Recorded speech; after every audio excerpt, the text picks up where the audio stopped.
प्यारे बच्चों, welcome to GK classes. आज की इस वीडियो लेक्चर में हम लोग एक्सरसाइज 1.1 के सभी क्वेश्चन सॉल्व करेंगे। एनसीईआरटी मैथमेटिक्स क्लास 11 का ये चैप्टर नंबर 1 है जिसका नाम है सेट्स, और ये उसका दूसरा वीडियो लेक्चर है। पहले वीडियो लेक्चर में मैंने एक्सरसाइज 1.1 का जितना भी कॉन्सेप्ट होता है वो मैंने सब बताया था, मतलब वो इंट्रोडक्शन क्लास था एक्सरसाइज 1.1 का। सेट क्या होता है, सेट की डेफिनेशन क्या होती है, सेट के कुछ इंपॉर्टेंट फैक्ट्स थे वो क्या हैं, छोटे छोटे टर्म्स थे उनके बारे में मैंने समझाया था। तो अगर आपने इससे पहले की वीडियो लेक्चर नहीं देखी तो उसको पहले देख लीजिए ताकि आपके सारे डाउट क्लियर हो जाए। उसके बाद एक्सरसाइज 1.1 के क्वेश्चन आसानी से सॉल्व हो जाएंगे। सेट बहुत ही इंटरेस्टिंग चैप्टर है, बहुत ही इंटरेस्टिंग चैप्टर है। अगर आपने थोड़ा सा भी इंटरेस्ट ले लिया ना तो बिल्कुल मज़ा देकर जाएगा ये चैप्टर। सेट की बात करें, रिलेशन फंक्शन की बात करें, ये सब ऐसे चैप्टर होते हैं कि इनमें थोड़ा सा भी अगर आपने मन लगा लिया ना तो बिल्कुल ये मौज कर देते हैं, मज़ा कर देते हैं, है ना। तो पहले उस वीडियो को देख लीजिए, डिस्क्रिप्शन में लिंक है, वहाँ से देखिए, या फिर प्लेलिस्ट में देखिए, या फिर किनारे में आपको आई टैब दिखाएगा, वहाँ से आप जाके वीडियो देख सकते हैं। तो पहले उस वीडियो को ज़रूर देख लीजिए ताकि आपके सारे कॉन्सेप्ट क्लियर हो जाए। आइए आज की इस वीडियो लेक्चर की शुरुआत करते हैं। जैसा मैंने कहा कि इस वीडियो के अंदर हम लोग एक्सरसाइज 1.1 के सभी क्वेश्चन सॉल्व करने वाले हैं, और सबसे पहले हम लोग बात करेंगे क्वेश्चन नंबर 1 की। कह रहा है which of the following are sets. कुछ स्टेटमेंट दिए गए हैं, इनको पढ़ना है, समझना है और बताना है कि इनमें से कौन सा स्टेटमेंट सेट है। सेट की डेफिनेशन मैंने बताई थी कि कलेक्शन ऑफ ऑब्जेक्ट होते हैं, लेकिन कौन सा, वेल डिफाइन वाला। जो कलेक्शन वेल डिफाइन होगा उसी को हम बोलते हैं क्या, सेट बोलते हैं। तो आओ देखते हैं कौन कौन से स्टेटमेंट इनमें वेल डिफाइन है। पहले स्टेटमेंट की बात करें, कह रहा है कि the collection of all the months of a year beginning with the letter J. एक साल की बात करें तो उसमें 12 महीने होते हैं, जनवरी, फरवरी, मार्च, अप्रैल, मई, जून, जुलाई, अगस्त, सितंबर, अक्टूबर, नवंबर, दिसंबर। इन 12 महीनों में उन महीनों की बात कर रहा है जो जे से शुरू होते हैं। तो भैया जे से शुरू होने वाले कौन कौन से होंगे? जे से शुरू होने वाले होंगे जनवरी, एक होगा आपका जून और एक होगा आपका जुलाई। बोलो भाई, इनके अलावा और कोई होगा? जनवरी के बाद फरवरी आएगा, मार्च आएगा, अप्रैल, मई, फिर जून हो गया, जुलाई हो गया, अगस्त, सितंबर, अक्टूबर, नवंबर, दिसंबर। तो 12 महीनों में केवल यही 3 महीने हैं जो जे से शुरू होते हैं, जे से शुरू होते हैं। ये स्टेटमेंट कह रहा है कि 12 महीनों में से उन महीनों की बात करनी है आपको जो जे से शुरू होते हैं। अब बताओ, ये स्टेटमेंट आप किसी के सामने रख दोगे, किसी से कह दो कि भाई साल के 12 महीनों में से हमें उन महीनों के बारे में बताओ जो जे से शुरू होते हैं, तो सबका आंसर यही होगा कि भैया एक तो जनवरी है, एक तो जून है और एक जुलाई है। यही 3 है, इनके अलावा और कोई नहीं है। तो सबका आंसर यही होगा। इसका मतलब यह है कि ये स्टेटमेंट जो दिया गया है ये वेल डिफाइन है। ये क्या है? ये वेल डिफाइन है। और अगर ये वेल डिफाइन है तो ये क्या होगा? ये भैया सेट होगा। ये क्या होगा? ये सेट होगा। मैंने पिछले वीडियो लेक्चर में बहुत ही आराम से, बहुत ही आसानी से और बहुत ही इंटरेस्टिंग वे में आपको समझाने का प्रयास किया था कि वेल डिफाइन किसे कहते हैं।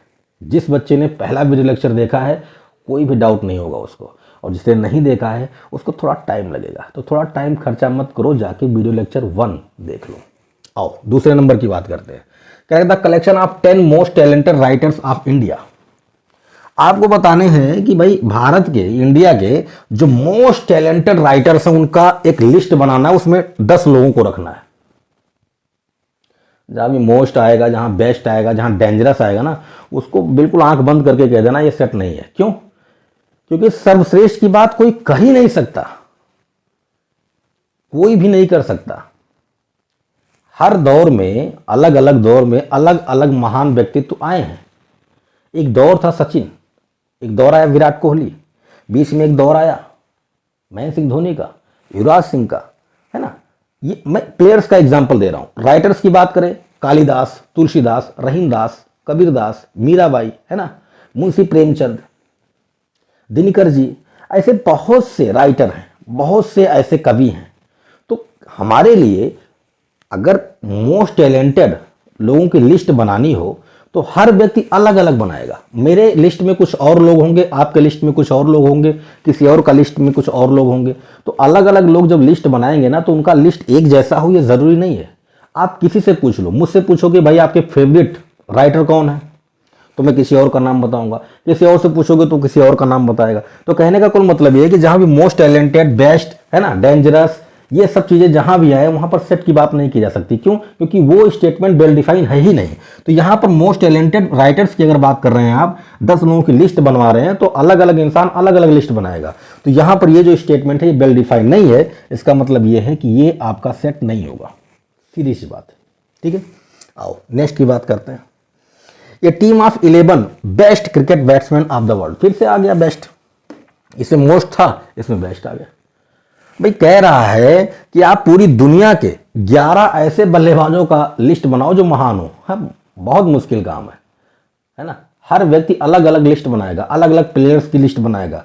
किसी के लिए कोई और महान होगा, किसी के लिए कोई और महान होगा, है ना। तो कहने का कुल मतलब यह है कि सर्वश्रेष्ठ बल्लेबाजों का अगर लिस्ट बनानी है पूरे दुनिया में 11 की, तो अलग अलग व्यक्ति अलग अलग लिस्ट बनाएगा। मेरे लिस्ट में हो सकता है भारतीय ज़्यादा हो, ऑस्ट्रेलिया का अगर कोई व्यक्ति बनाएगा तो उसकी लिस्ट में हो सकता है ऑस्ट्रेलियन प्लेयर ज़्यादा हो, पाकिस्तान का कोई बनाएगा तो पाकिस्तानी प्लेयर ज़्यादा होंगे। तो अलग अलग व्यक्ति अलग अलग कंट्री का अगर लिस्ट बनाएगा तो अलग अलग बनाएगा। और अलग अलग कंट्री की बात छोड़िए, अगर हमारे भारत की बात करें, 4 मित्र अगर बैठे हुए हैं तो जरूरी नहीं कि 4 के चारों लोगों का एक ही लिस्ट हो, अलग अलग लिस्ट बनेगा। तो यहाँ पर ये जो स्टेटमेंट है ये वेल डिफाइन नहीं है। अलग अलग लोग अलग अलग लिस्ट बनाएंगे, इसलिए ये सेट नहीं होगा, ठीक है। नेक्स्ट की बात करते हैं। कह रहा है कि the collection of all boys in your class, आप जिस क्लास में पढ़ते हो, ये तो आपको पता ही होगा ना, उस क्लास में कितने बॉयज हैं, कितने लड़के पढ़ते हैं। किसी भी बच्चे से पूछ लो, या किसी बाहरी व्यक्ति, कोई बाहरी व्यक्ति आ जाता है आपकी क्लास में, आप उससे पूछोगे बताओ मेरी क्लास में कितने लड़के हैं, तो काउंट करके बता देगा कि 50 हैं, 55 हैं, 60 हैं, 30 हैं, 35 हैं। तो ये जो स्टेटमेंट है वेल डिफाइन है। कोई भी किसी से भी पूछोगे तो काउंट करके बता देगा कि आपके क्लास में कितने बॉयज हैं। तो ये जो स्टेटमेंट है ये वेल डिफाइन है। आपके क्लास में बच्चों की संख्या जो है, लड़कों की संख्या, वो फिक्स रहेगी। वो सभी लोगों का आंसर एक ही होगा कि 50 है तो 50 ही होंगे। ऐसा नहीं है कि मैंने 50 बताया, कोई दूसरा के कह देगा नहीं ये तो 52 है, 52 है, या 60 है, या 40 है। ऐसा नहीं होगा, 50 है तो 50 ही रहेंगे। तो ये स्टेटमेंट आपका वेल डिफाइन है, इसका मतलब ये आपका सेट है, ठीक है ना। और नेक्स्ट की बात करते हैं। कह रहा था collection of all natural numbers less than 100, सभी नेचुरल नंबर्स का एक सेट बनाओ जो 100 से छोटे हों। बना लो। कहां से शुरू करोगे? 1 2 3 और ऐसे ऐसे जाना है, 100 से छोटा रखना है, यानी 99 तक रखोगे। यही तो, 1 से लेकर 99 तक सभी नेचुरल नंबर ले लो।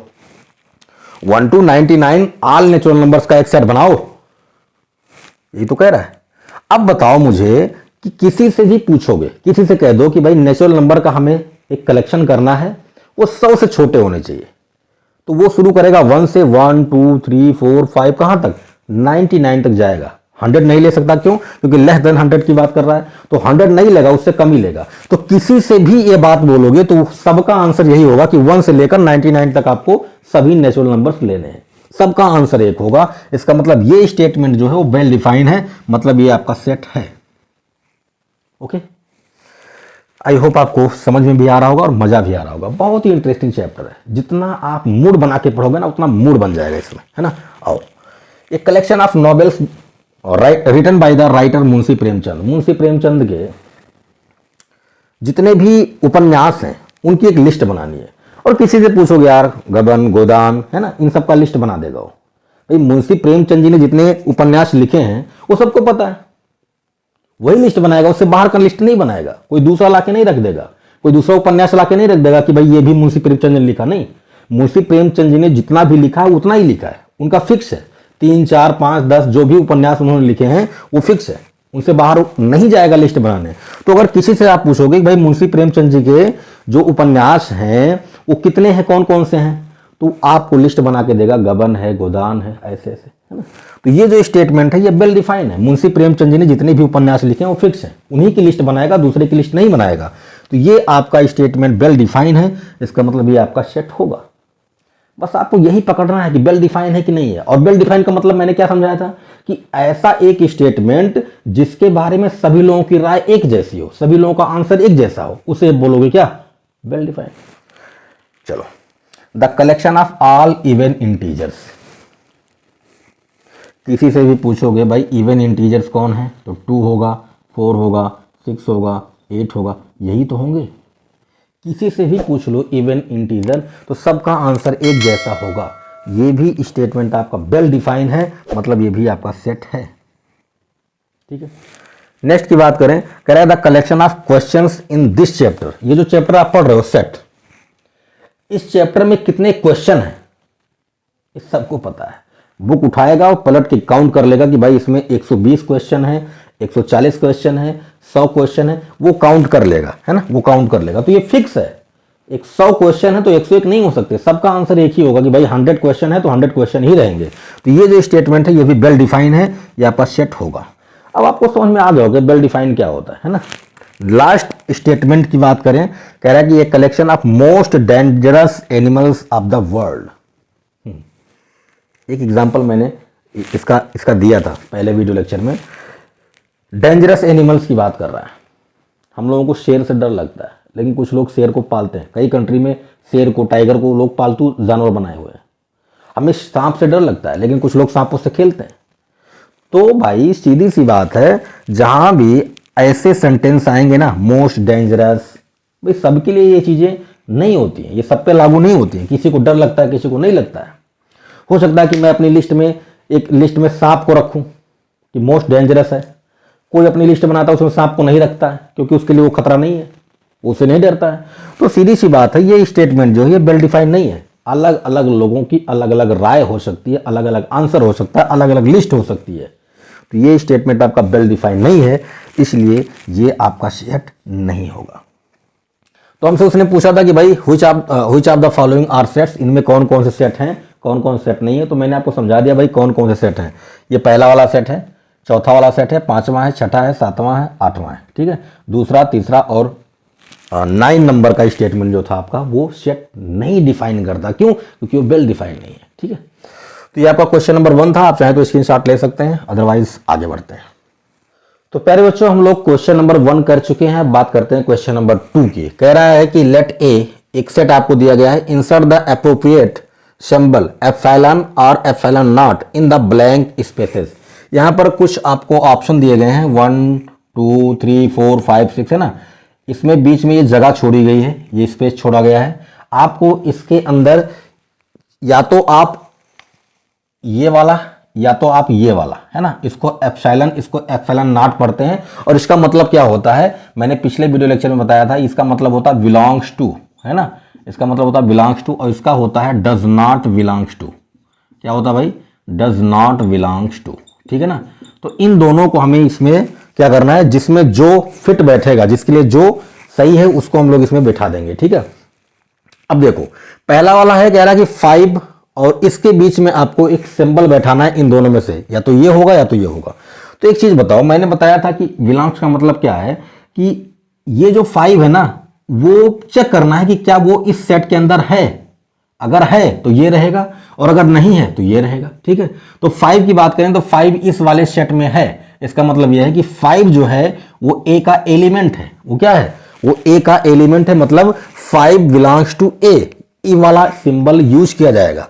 तो 5 बिलोंग्स टू ए का मतलब यह है कि 5 जो है वो सेट ए के अंदर है, मतलब 5 जो है वो ए का एलिमेंट है। ठीक है, मेंबर है या ऑब्जेक्ट है। ठीक है, तो 5 और ए के बीच में यहां पर हम लोग ये वाला सिंबल यूज करेंगे। क्यों? क्योंकि 5 ए के अंदर है। अब दूसरे की बात करें, 8, क्या 8 इसके अंदर है? नहीं है। 8 इसके अंदर नहीं है तो होगा डज नॉट बिलोंग्स टू ए, मतलब यहां पर 8 जो है ए का एलिमेंट नहीं है, तो हम लोग ये वाला सिंबल यूज करेंगे। ठीक है, नेक्स्ट तीसरे की बात करें, क्या 0 ए के अंदर है? नहीं है। तो अगर 0 ए के अंदर नहीं है तो हम लोग इस्तेमाल करेंगे डज नॉट बिलोंग्स टू ए, मतलब 0 डज नॉट बिलोंग्स टू ए का मतलब है कि 0 ए का एलिमेंट नहीं है। ठीक है, नेक्स्ट की बात करते हैं नंबर 4 की।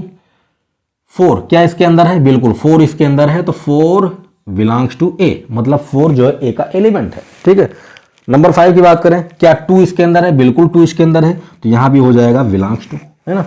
10 की बात करें, क्या 10 इसके अंदर है? नहीं है, तो 10 डज नॉट बिलोंग्स टू ए। बस हो गया। आपको ये जो फिलिंग द ब्लैंक्स था, ये जो खाली जगह थी, इनको भरना था। और इनको भरने के लिए आपके पास 2 सिंबल दिए गए थे, या तो आप बिलोंग्स टू का इस्तेमाल करोगे या तो डज नॉट बिलोंग्स टू का इस्तेमाल करोगे। जो एलिमेंट होगा उसके लिए ये रहेगा, जो एलिमेंट नहीं होगा उसके लिए ये रहेगा। ठीक है, तो बहुत सिंपल क्वेश्चन था। चलिए आगे बढ़ते हैं। तो प्यारे बच्चों अब बात करते हैं हम लोग क्वेश्चन नंबर 3 की। क्वेश्चन नंबर 3 में कह रहा है कि write the following sets in the roster form. मैंने आपको बताया था कि आप किसी भी सेट को दो तरीके से लिख सकते हो, एक तो रोस्टर फॉर्म होता है, दूसरा होता है set builder form. Roster form को हम लोग टेबलर फॉर्म भी कहते हैं। ठीक है, तो यहाँ पर जो आपको सेट दिए गए हैं वो सभी के सभी क्या हैं, वो सभी के सभी सेट बिल्डर फॉर्म में हैं। मतलब इनको पढ़ के, इनको समझ के आप सेट बिल्ड कर सकते हैं। मतलब यहाँ पर स्टेटमेंट दिए गए हैं, और मैंने कहा था कि सेट बिल्डर फॉर्म में स्टेटमेंट होता है, रोस्टर फॉर्म में एलिमेंट्स होते हैं। ठीक है, तो स्टेटमेंट दिया गया है, इनको पढ़ेंगे, इनको पढ़ के हम सेट बनाएंगे। और किस में, रोस्टर फॉर्म में। मतलब ये स्टेटमेंट दिया तो हम एलिमेंट में सेट बनाएंगे। ठीक है, चलो बनाते हैं। पहला वाला कह रहा है कि a equal to x such that x is an integer and x की जो वैल्यू है -3 और 7 के इर्द गिर्द है ना। मतलब ये है, देखो एक सेट आपको बनाना है a।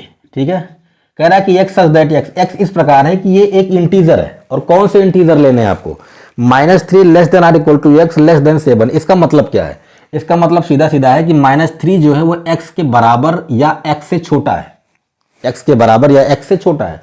तो इसको हम लोग ऐसे समझ सकते हैं, देखो ये लिखा है -3 less than or equal to x. -3 जो है वो x के बराबर या x से छोटा है। इसको हम लोग ऐसा भी तो लिख सकते हैं कि x greater than or equal to -3। भाई अगर ये वैल्यू इस वाली से छोटी है तो ये वाली वैल्यू इस वाली से बड़ी होगी। तो हम चाहें तो इसका इनइक्वलिटी का जो साइन है उसको बदल सकते हैं। मतलब -3 अगर x से छोटा है तो x जो होगा वो -3 से बड़ा होगा। अब आपको x की वो वैल्यू लेनी है जो -3 से बड़ी हो। तो हमें पता है कि नंबर लाइन में हम लोग -3, -2, -1 इसको हम लोग कैसे शो करते हैं, ऐसे शो करते हैं। देखो ये आपका 0 हो गया, इधर आपके पॉजिटिव नंबर्स होते हैं 1, 2, 3, इधर आपके नेगेटिव नंबर्स होते हैं, ये ऐसे तो होते हैं। तो हमें क्या करना है, हमें x की वो वैल्यू लेनी है जो -3 के बराबर हो या उससे छोटी हो, सॉरी उससे बड़ी हो। x की वैल्यू किससे लेनी है, -3 या -3 से बड़ा। तो -3 आपका ये हो गया। अब इससे बड़ा नंबर अगर आपको चाहिए तो इससे बड़ा कौन होगा, उससे बड़ा ये होगा। अच्छा कुछ लोग ये भी सोचेंगे कि -4 इससे बड़ा होगा कि नहीं। नहीं भैया, -4 जो है वो -3 से छोटा हो जाएगा क्योंकि लेफ्ट साइड में आप जा रहे हो। तो इस बात का ध्यान रखिएगा, जब नेगेटिव नंबर्स की हम बात करते हैं तो हम उसके साइन को देखते हुए चलते हैं और साथ साथ नंबर्स को भी देखेंगे। ये नहीं देखेंगे कि ये 3 है, ये 4 है तो ये 4 बड़ा होगा, नहीं, ये साइन इसका नेगेटिव है तो ये छोटा होगा। आगे जाएंगे -5 तो -4 से छोटा होगा। मतलब सीधा यह है कि आपको हमेशा दाहिनी तरफ चलना होता है, राइट साइड में चलना होता है, तभी आपको लार्ज नंबर यानी बड़े नंबर मिलेंगे। तो -3 तो लेना ही लेना क्योंकि इक्वल का साइन लगा हुआ है। -3 से बड़ा -2 हो जाएगा, -2 से बड़ा -1 हो जाएगा, -1 से बड़ा 0 हो जाएगा। और कहां तक ऐसे जाना है, 7 से छोटा तक, है ना। मतलब x की वैल्यू आपको कहां तक लेनी है, -3 या उससे बड़ा लेना है और 7 से छोटा लेना है। मतलब हम लोग कहां तक चलेंगे, 4, 5 एंड कहां तक, 6 तक, क्योंकि 7 नहीं ले सकते हम, 7 से छोटा बोला है। अगर यहां पर इक्वल का साइन ऐसा लगा होता तो हम 7 को भी लेते, लेकिन ये ऐसा नहीं लगा हुआ है, 7 से हमें छोटा लेना है। तो आपके पास जो नंबर्स मिले हैं वो क्या मिले हैं, वो आपको नंबर्स मिले हैं -3, -2, -1, 0, 1, 2, 3, 4, 5, 6। यही आपके नंबर्स हो जाएंगे जो इंटीजर हैं, साथ ही साथ -3 से बड़े भी हैं और 7 से छोटे भी हैं। तो इनका एक सेट बना दो, -3, -2, -1, 0, 1, 2, 3, 4, 5 एंड 6। ये आपका हो गया रोस्टर फॉर्म। ये आपको सेट बिल्डर फॉर्म में दिया गया था, इसको हमने रोस्टर फॉर्म में कन्वर्ट कर लिया। ठीक है, आ जाओ सेकेंड स्टेटमेंट की बात करें। कह रहा है कि x such that x is a natural number less than 6। Natural numbers की बात कर रहा है, तो सिंपली हम लोग जानते हैं नेचुरल नंबर्स कौन होते हैं। आपको क्या करना है, नेचुरल नंबर्स लेने हैं लेकिन लेस देन 6 यानी 6 से छोटे लेने हैं। तो 1 हो गया, 2 हो गया, 3 हो गया, 4 हो गया एंड 5 हो जाएगा। 6 से छोटा लेना है तो 6 ले नहीं सकते। ये आपका सेट हो गया। ये आपका सेट बिल्डर फॉर्म में था, ये आपको रोस्टर फॉर्म में आ गया। ठीक है, नेक्स्ट की बात करें। कह रहा है कि x such that x is a 2 digit natural number such that the sum of its digit is 8। 2 अंकों का, है ना, 2 डिजिट नंबर्स लेने हैं, नेचुरल नंबर्स लेने हैं जिनके डिजिट को जब ऐड करोगे तो 8 आना चाहिए। देखो मैं समझाता हूं। जैसे अगर मैं 7 की मतलब 17 की बात करूं तो ये नेचुरल नंबर है, पहली बात तो नेचुरल नंबर होना चाहिए, नेचुरल नंबर है। और इनके दोनों डिजिट को 1 और 7 को ऐड करोगे, 1 और 7 को ऐड करोगे तो क्या आएगा, 8 आएगा। तो ऐसे नंबर्स आपको लेने हैं जो 2 डिजिट हो और जब उनके डिजिट्स को आप जोड़ो तो आपको क्या मिले, 8 मिले। तो पहला नंबर तो 17 ही मिल गया, चलो भाई कमाल हो गया, ठीक है। दूसरा नंबर क्या होगा, दूसरा नंबर 26 हो जाएगा, 26, 2 और 6 को ऐड करोगे तो 8 आएगा, लो भाई 26 हो गया। तीसरा नंबर आपको मिल जाएगा, तीसरा नंबर आपको मिल जाएगा 35, देखो 3 और 5 को ऐड करोगे तो 8 आएगा, बिल्कुल। इसके बाद अच्छा, इसके बाद आप चाहो तो एक नंबर यहां से ले सकते हो 53, इसी को उलट दे तो 3 5 को ऐड किया तब भी 8 आएगा और 5 3 को ऐड किया तब भी 8 आएगा, है ना। फिर आपके पास एक 62 आ जाएगा, इसको उलट दो 62 हो जाएगा और 7 1 हो जाएगा एक, है ना। 1 7 का उल्टा करोगे 7 1। तो ये सब 2 डिजिट नंबर्स हैं जिनके डिजिट को जब आप ऐड करोगे तो क्या आएगा, 8 आएगा। अब देख लो ऐसे और नंबर्स हो सकते हैं, सोचो। हाँ, एक हो जाएगा आपका 80, ये भी तो 2 डिजिट है, 8 और 0 को ऐड करोगे तो 8 आएगा। इसके अलावा मुझे नहीं लगता कि और कोई नंबर मिलेगा आपको, ठीक है, इसके अलावा नहीं मिलेगा। हाँ, एक और मिलेगा 44 है ना, 4 और 4 को ऐड करोगे तो 8 हो जाएगा। ये जो आपको नंबर्स दिखाए गए हैं यहां पर वो सभी 2 डिजिट के हैं और जब इनके डिजिट को आप जोड़ोगे तो आपको रिजल्ट क्या मिलेगा, आपको 8 मिलेगा, ठीक है। अब कोई बच्चा ये भी सोचेगा कि भाई 8 0 है तो क्या 0 8 नहीं हो सकता, नहीं हो सकता। क्यों, क्योंकि ये 2 डिजिट नंबर नहीं होगा। आप जानते हैं कि अगर किसी नंबर के पहले 0 लगा हुआ है तो उसका कोई मतलब नहीं होता है। 0 8 और 8 का एक ही मतलब होता है ना, एक ही मतलब होता है। तो ये बेसिकली लिखा भले गया है 2 डिजिट में लेकिन ये है सिंगल डिजिट, है ना, तो इसीलिए 0 8 इसमें नहीं होगा, ठीक है, ओके।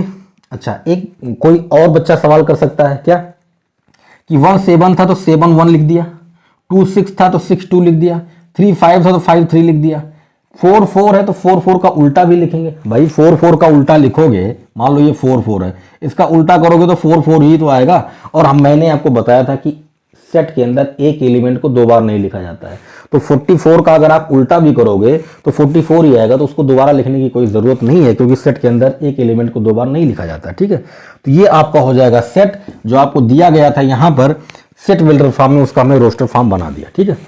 नेक्स्ट क्वेश्चन की बात करें, कह रहा है कि d equal to x such that x is a prime number which is divisor of 60, मतलब 60 का वो डिविजर होना चाहिए, ठीक है।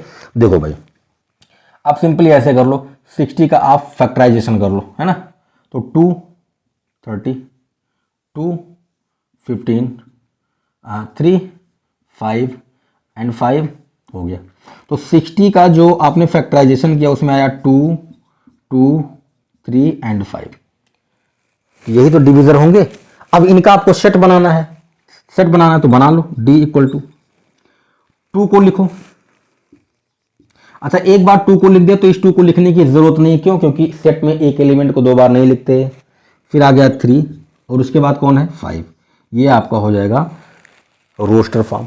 बात समझ में आ रही है। आपको एक प्राइम, उन प्राइम नंबर्स का सेट बनाना था जो 60 के डिविजर हो, तो 60 के डिविजर यही होंगे, इनका हमने एक सेट बना दिया, ठीक है।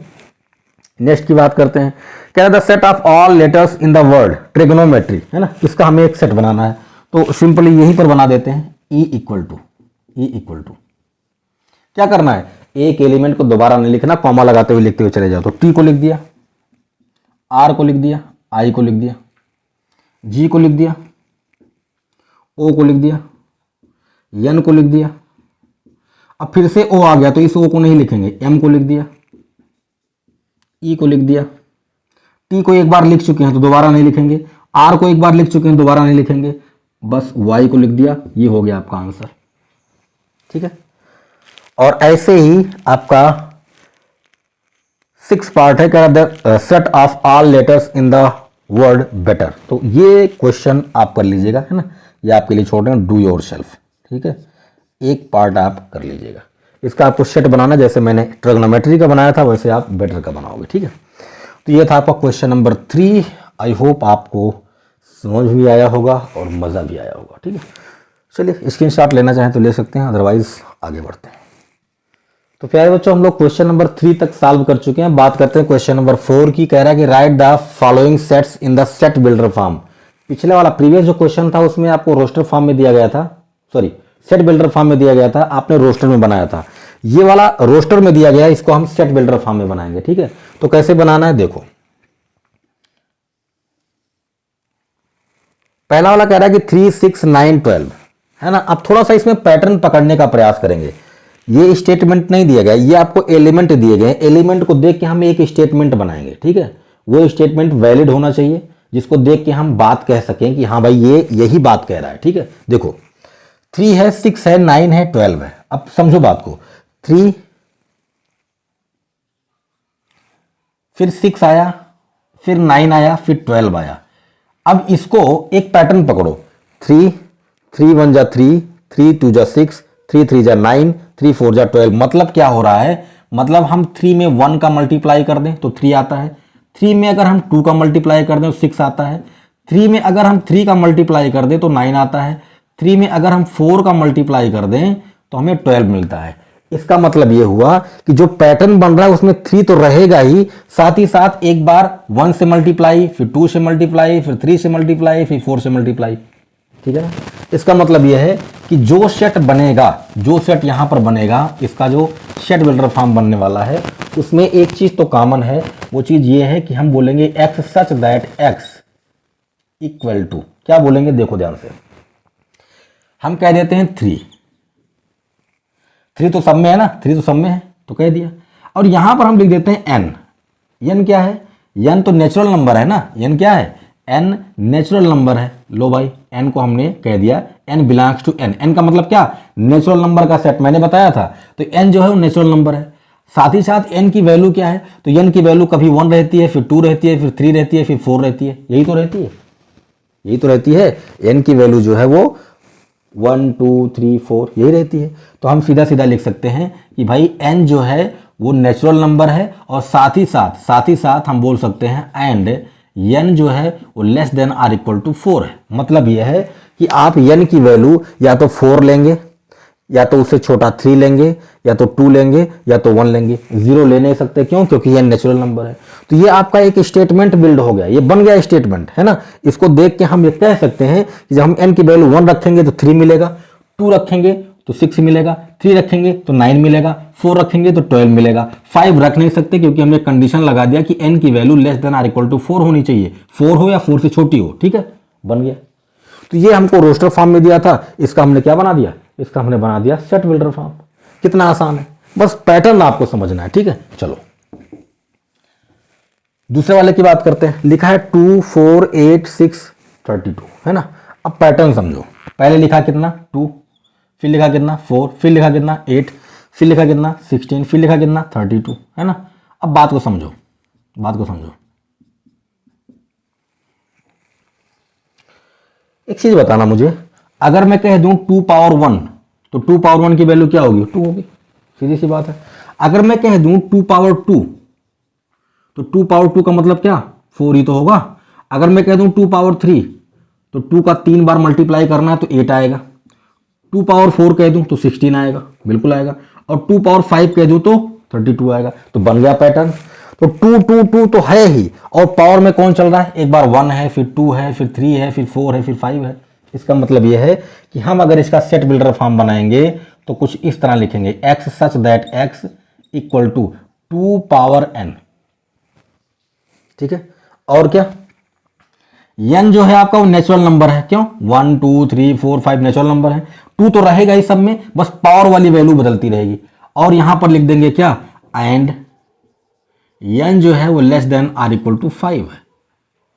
क्या बोला, n की जो वैल्यू है वो एक बार आप 5 रखोगे तो आपको 32 मिलेगा, फिर 4 रखोगे तो 16 मिलेगा, फिर 3 रखोगे तो 8 मिलेगा, 2 रखोगे 4 मिलेगा, और 1 रखोगे तो 2 मिलेगा। 1 से छोटा रखोगे नहीं, क्यों, क्योंकि n जो है वो नेचुरल नंबर है, और नेचुरल नंबर कभी 0 हो नहीं सकता। तो ये आपका बन गया स्टेटमेंट। बात समझ में आ रही है। यहां पर हमने एक कंडीशन लगाया कि भाई n जो है नेचुरल नंबर है, और n की वैल्यू क्या रख सकते हैं, या तो 5, या तो 4, या तो 3 2 1, बस यही रखना है। और जैसे रखोगे ये सारे नंबर्स आपको मिल जाएंगे। ठीक है, तो ये आपका रोस्टर फॉर्म था, ये आपका सेट बिल्डर फॉर्म बन गया। नेक्स्ट की बात करें, अब पैटर्न आपको समझ में आ रहा होगा, ठीक है, पैटर्न आपको समझ में आ रहा होगा। यहां पर क्या दिया है देखो, 5, 25, 125, 625, तो लिख दूं मैं x such that x equal to 5 है, 5 पावर 1 होगा, 5 पावर 1 होगा तो 5 आएगा, 5 पावर 2 होगा तो 25 आएगा, 5 पावर 3 होगा तो 125 आएगा, 5 पावर 4 होगा तो 625 आएगा। मतलब ये कि यहाँ पर 5 पावर n कर देते हैं और कह देते हैं कि n जो है नेचुरल नंबर है एंड n जो है, n की वैल्यू कितनी 1 2 3 4, n की वैल्यू जो आप रखोगे वो या तो 4 रखोगे या तो 4 से छोटी रखोगे। लो भाई काम बन गया।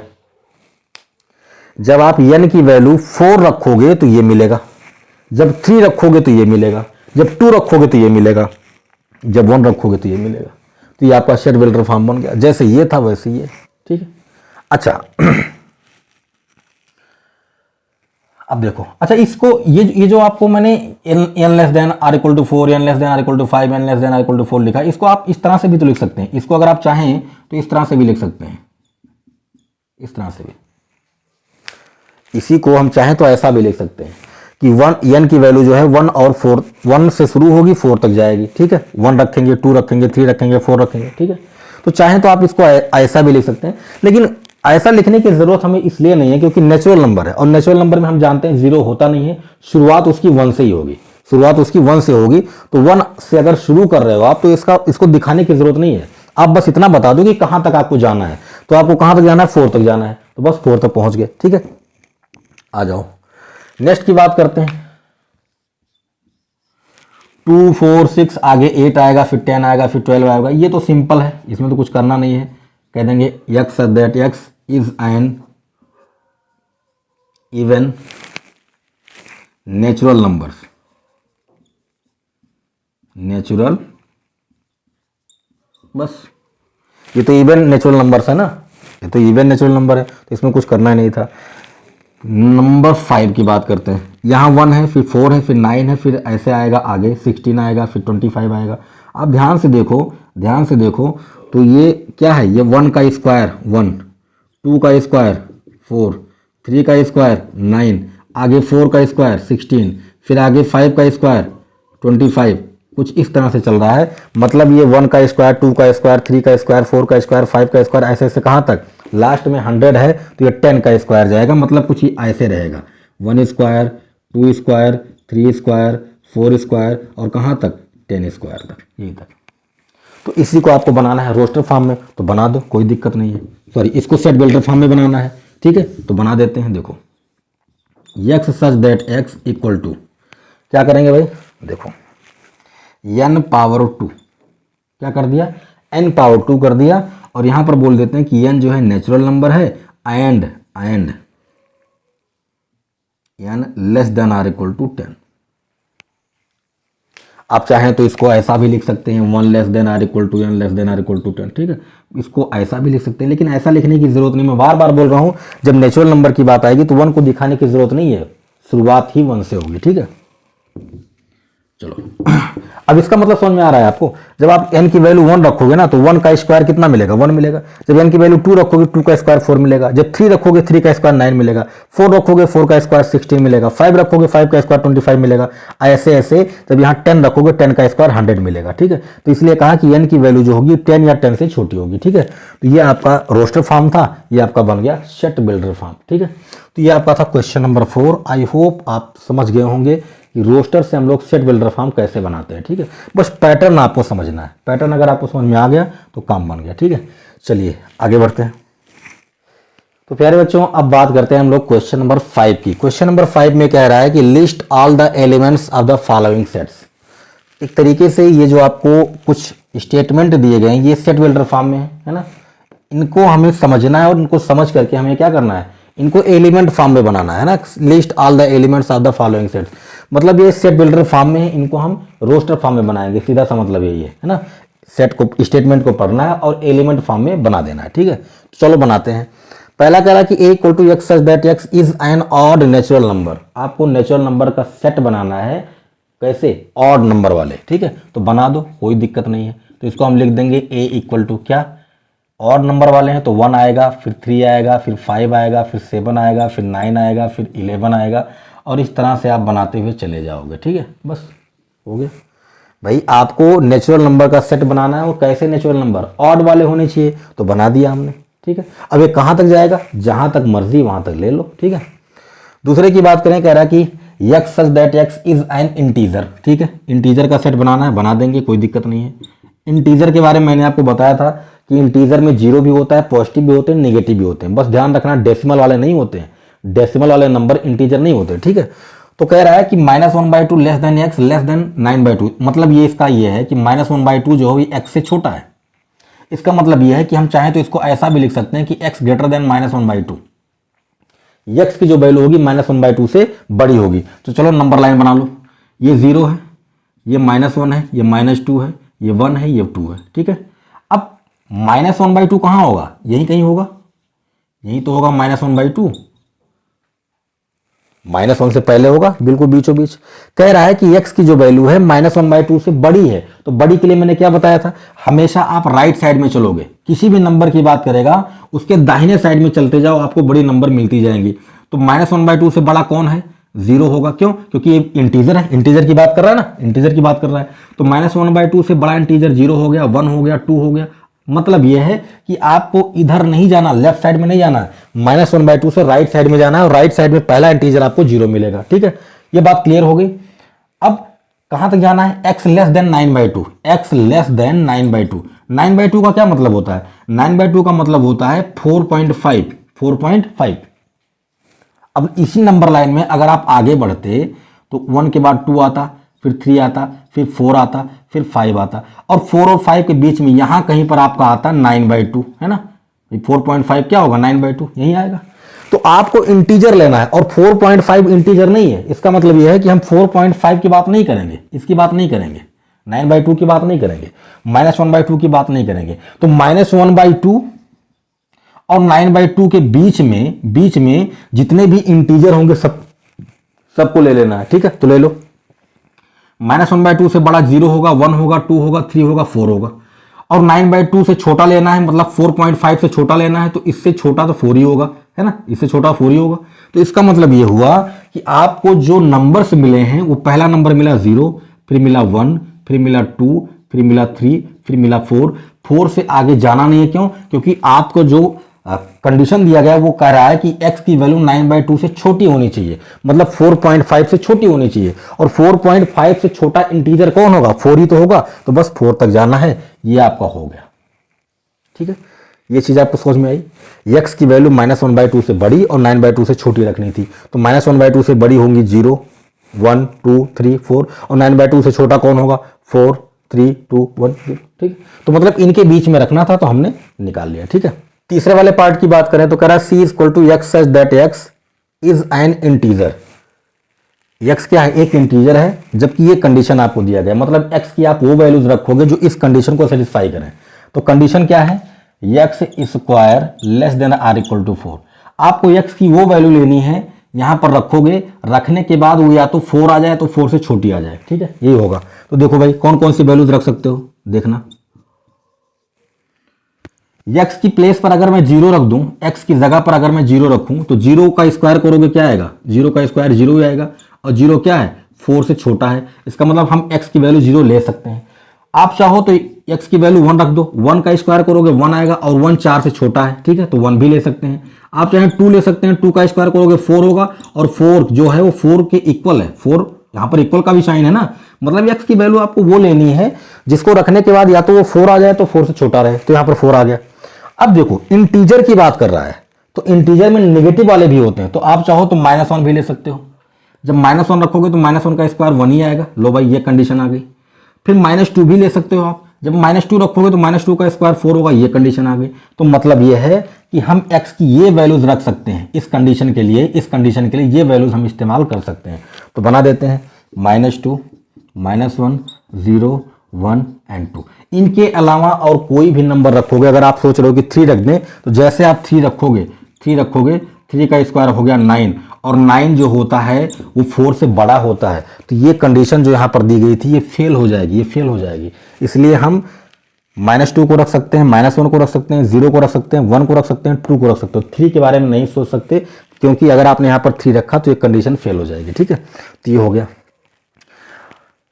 नंबर 4 की बात करें, कह रहा है कि d equal to x that x is a letter in the word loyal, है ना। अब इसका आपको एक सेट बनाना है। ठीक है, तो मुझे नहीं लगता कि इसका सेट आप नहीं बना पाएंगे। ठीक है, ये आप कर लीजिएगा, डू योर सेल्फ। ठीक है, क्वेश्चन नंबर 5 की बात करें, कह रहा है e equal to x that is a month of a year not having 31 days.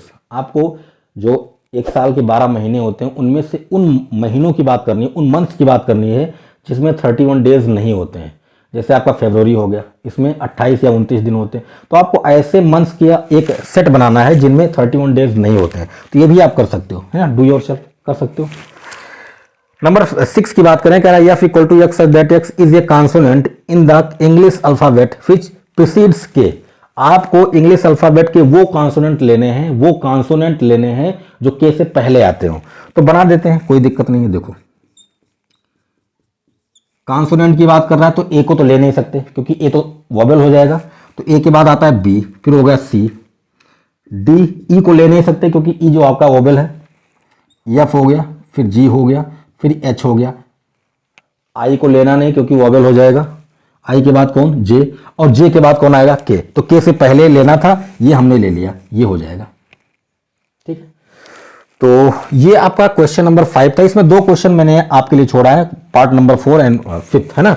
ये दोनों आप कर लीजिएगा। इसमें आपको बस इसका एक सेट बना देना है, और इसमें आपको साल के 12 महीने जो होते हैं उनमें उन महीनों की बात की जा रही है जिसमें 31 डेज नहीं होने चाहिए, 31 दिन नहीं होने चाहिए। जैसे फरवरी हो गया, अप्रैल हो गया, है ना। ऐसे महीनों का आपको एक सेट बना देना है। ठीक है, चलिए आगे बढ़ते हैं। तो बच्चों अब बात करते हैं एक्सरसाइज 1.1 के लास्ट क्वेश्चन की। क्वेश्चन नंबर 6 कह रहा है कि match each of the set on the left in the roster form with the same set on the right describe in set builder form.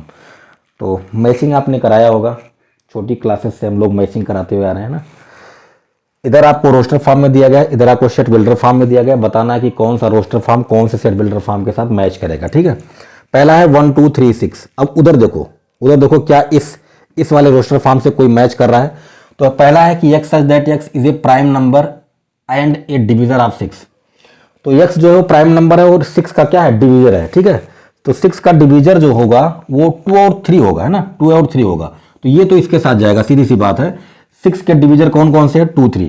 कैसे करेंगे, 6 का आप जब फैक्टराइजेशन करोगे तो यही तो आएगा, 2 and 3। ठीक है, तो 2 3 किसके साथ चला गया, ए वाले के साथ। तो एक तो कंप्लीट हो गया। ठीक है, दूसरा देखो, x is that x is an odd natural number less than 10। मतलब एक्स जो है ये नेचुरल नंबर है, कैसा, ऑड वाला, ऑड नेचुरल नंबर है और 10 से छोटा है।